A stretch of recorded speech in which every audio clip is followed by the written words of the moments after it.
നിവിന് ഈ പറഞ്ഞ സ്റ്റാർട്ടപ്പിന്റെ വേറൊരു തലമാണ് കോൺട്രവേഴ്സീസ്. നമ്മൾ സ്റ്റാർട്ടപ്പ് വരുമ്പോൾ ഇതുപോലുള്ള പിന്നെ ഗോസിപ്പുകളും അതുപോലുള്ള പിന്നെ എന്താ പറയുക വിവാദങ്ങളും പ്രതീക്ഷിക്കണം.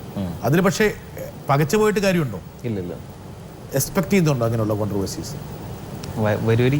ഇപ്പം ബോളിവുഡിലൊക്കെയാണ് ആൾക്കാർ അഥവാ അല്പം സിനിമ ഒന്ന് കുറഞ്ഞു കഴിഞ്ഞാൽ 2 ഗോസിപ്പ് അവർ തന്നെ എഴുതിയിടിപ്പിക്കും. എന്നിലാവട്ടെ ഇന്ന ആൾക്ക് ഇന്ന പെൺകുട്ടിയായിട്ട് ബന്ധമുണ്ടെന്ന് അവിടെ തന്നെ എഴുതിപ്പിക്കും. എന്താ കാരണം വെച്ചാൽ അങ്ങനെയാണ് ഒരാൾ ഒരുപക്ഷെ ശ്രദ്ധയിൽ നിലനിൽക്കുന്നത്. ഞാനൊന്നും ചോദിച്ചില്ല എന്താണ് അടുത്തത്. മലയാള സിനിമയിലെ മലയാള സിനിമയിൽ അങ്ങനെ എനിക്ക് അതിനകത്ത് കയറി വല്ലോ ഷൈ കയറി പിടിക്കുമെന്ന് അറിയാൻ വേണ്ടിയാണ് ഒരു പോസ്റ്റ് ഇട്ടത്.